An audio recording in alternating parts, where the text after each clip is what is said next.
Good morning, class. This is Meryl, my daughter and co-teacher for our lesson on generosity. And as always, we'll begin with my brother Emmett at the dictionary desk. Good morning, Meryl. Generosity is the willingness to help someone. And I would add more than what is typical or expected. Yeah, that last part is key. I have a whole bag of Smarties here. Is this generous? No, not at all. How about this? Is that generous? Oh, Yes, that's very generous. What if I owned a whole Smartie factory? Would that be generous? I would be disappointed if you owned a Smartie factory and this is the best you could do. I'm sorry. Here's how I think you can tell if you're generous. If you have a cookie and you cut it in half and you're going to share with a friend, you know how one half is always a little bit bigger than the other half? Yeah. Which half do you give away? I would give away the smaller half. Okay, it's good that you're in on this class. Giving more than is expected is hard. Fortunately, I can help with that by turning to our library for a story to hopefully inspire all of us to be a little more generous.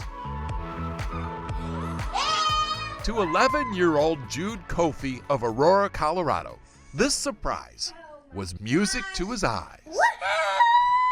Obviously, whoever said the best things come in small packages was never gifted a grand piano. Jude's father, Isaiah. So one day it just shows up at the house? Yes, all for free. Who does that? The answer in a moment. Moses? But first, the reason. A couple years ago, Jude's dad heard a noise coming from the basement. There was an old keyboard down there, but no one knew how to play it. Certainly not his autistic son, Jude. Or so he thought. Isaiah then got Jude a larger keyboard to see what more he could do. And boy, could he do. The kid never had a lesson. No one taught him any of this. How do you explain that you're as good as you are? It's a miracle. You think it's a miracle? That's what I prefer. Bill Magnuson prefers that too. Is he special? Is beyond special. He's Mozart level. It's coming from somewhere beyond. Bill is a piano tuner. He saw a local news story about Jude, heard him play, learned how his parents immigrated from Ghana, how they're raising 4 children and sending money back to Ghana. What resources are left over to help this special little soul? Yours. Yeah. Using an inheritance from his father, Bill bought the piano, spent $15,000. He has promised to tune it once a month for the rest of his life. Very nice. And he's even paying for Jude to get professional lessons. We're family now.